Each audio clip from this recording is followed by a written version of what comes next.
You know, all things considered, Rick and Morty is a really weird show. I know I normally start this off with a question or some odd fun fact about what I'm reviewing, but this show confuses me. I don't hate it, but it definitely annoys me at certain points. This show is one of the best adult-oriented cartoons out there, and it feels like I have a hernia with every new season that airs. So let's talk about it. Hello everyone, and welcome to the Void Theater. As always, I'm your ghostly host, Alexander Shade.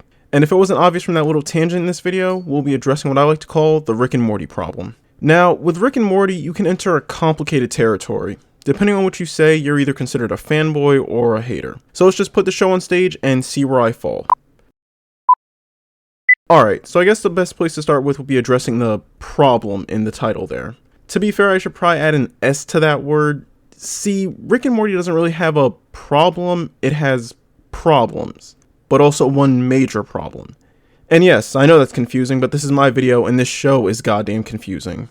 And I guess we can start there. Rick and Morty is absurdly confusing in what it wants to do with itself. Not in the terms of comedy, it's firmly solidified itself as extremely adult themed, but the show never seemed to figure out how to handle its story, or its lack of one, or the 5 of them they currently have running, or whatever the hell season 6 is going to end up doing. The point is the show has this issue of setting up interesting plot threads just to never continue them. And on the surface, that's fine. I would even say that's the point of the show. The entire goal of Rick and Morty is to present you with the idea that nothing matters in the universe, so why would you bother caring about something so inconsequential?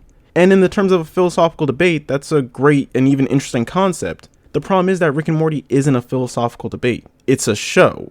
Now, I want to make it clear that just because something is a show doesn't mean it can't invoke debates like this. Honestly, one of the reasons I love Rick and Morty so much is because they constantly make you think about things like this. It's always fun to finish an episode, hop online, and then see people noticing things you missed in the current episode, and then seeing all the theories about what's going to happen in the next one. The entire season 5 finale had the entire internet on fire for days just thinking about theories and where they could go from with the whole finite curve idea. It's just sometimes I wish that the series would actually finish or expand upon the plot lines it creates for itself. Things like Clone Death end up feeling like a wasted opportunity for a slew of interesting episodes, simply because the show adheres to this idea that nothing should ever really be resolved. By the way, this should go without saying, but I have no idea when this video is going up, so for all I know, this entire tangent can be solved in literally the first episode of season 6. If it does, tell me how stupid I am in the comments. Actually, you know what, let's circle back to Clone Beth, because she's one of my main sources of confusion. What was her point? She just existed. Like, I understand the point in relation to Rick to show how terrible a father he was, but why bother to keep her around after that? The end of the episode frames like she was going to become a recurring character in the show, but then she just gets sidelined into a cameo at the end of another episode. It kind of takes away the excitement of seeing new characters when you always have this impending sense of dread that they're just going to be sidelined.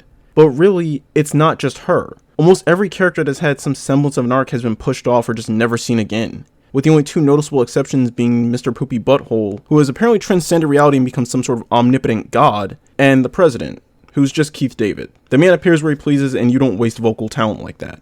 But excluding the amazing vocal talent and what I assume is just some form of literal god, most characters are just tossed. Even characters who have incomplete stories are ignored. Like, what do you think is going to happen to the evil Rick story? I mean, as far as we're told, he's still around somewhere. Or Bird Person's kid, or the memory Rick that escaped, or any of the dozen or so characters that are currently just running around in the show.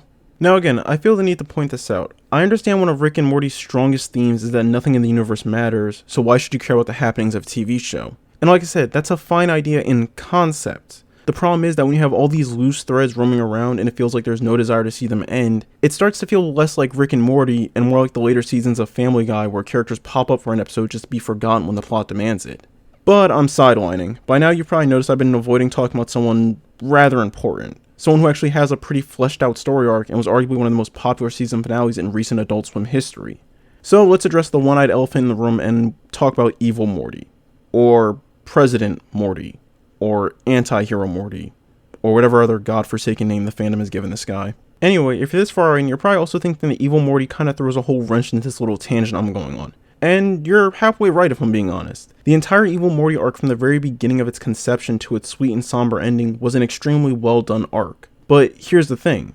What happens next? I don't mean in terms of the story, though I will say that's also 50-50 at the moment. My question is more, how do you know they actually plan to continue what they're doing with him?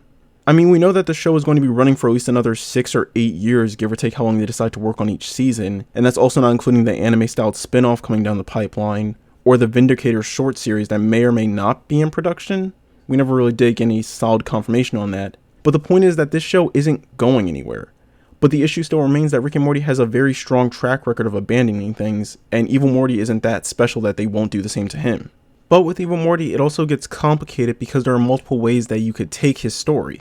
On one hand, you can't really just ignore him anymore. It's not like when he first appeared and there wasn't much known about him, so you were going off fan theories and hopes and dreams. He wasn't exactly necessary to the plot, but he was a fun idea. But now, he's a mainstay in the story. He took over and, at least for now, permanently destroyed the Citadel, hacked Rick's portal gun, a feat that Rick seemed certain no one could do, and broke the entirety of the multiverse. If he was only a fan theorist wet dream at first, he's now a certified character with their own story. So again, you can't just ignore him and pretend that he doesn't exist. But now they've also drawn themselves into a corner. Rick and Morty is known for not following a story-driven plotline. There are arcs, definitely, but the show is by no means a story-focused one. And yet, what we have here is a story-driven character in a show that couldn't care less about the story. It goes out of its way to tell you that anytime it gets the opportunity, which leaves Evil Morty at a crossroads. And depending on which way they go, you're going to alienate some section of the fan base. On one end, the creators can just say screw it and decide to focus more on Evil Morty and what he plans to do now that he's free from C-137 Rick's control and the finite curve, which will be an interesting concept to explore. I've already seen some interesting thoughts on the possibilities of what this could mean for the show, but then you would end up alienating the fans of the show who mainly watch it because it doesn't have an overarching storyline. And that's a valid reason to watch the show. One of Rick and Morty's strongest factors is the fact that you don't have to watch every new episode the week it comes out. I mean, most of the fans do, but that's more addiction than anything else.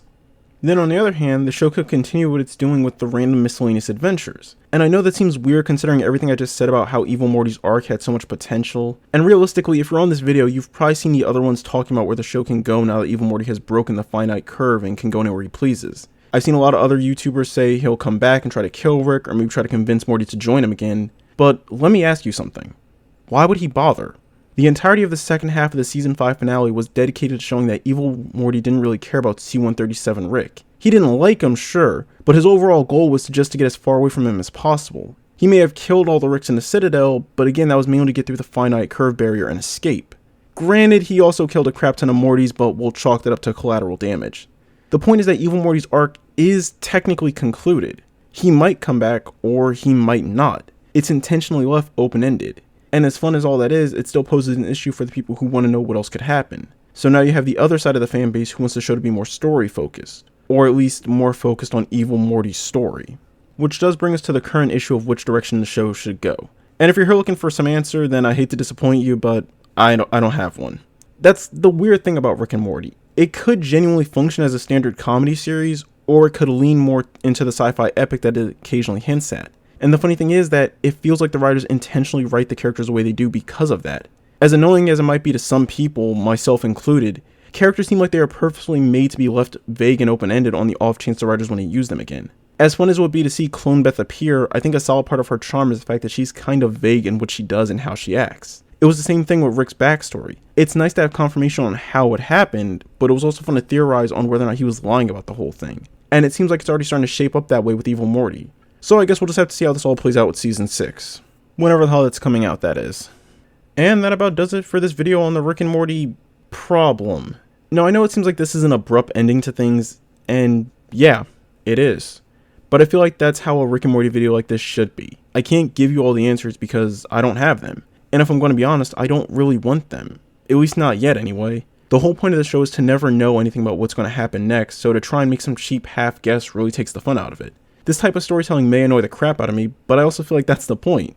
It's just annoying you until you come back to see if you're right. And I'm still having fun, and it seems like half of everyone else is, so who cares?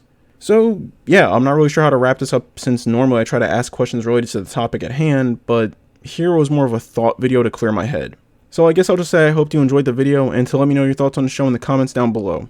And if you did end up enjoying the video, be sure to like and subscribe. I'll be doing more short void thought videos like this one in the future. So until next time, I've been your host, Alexander Shade, and I hope to see you back in my theater.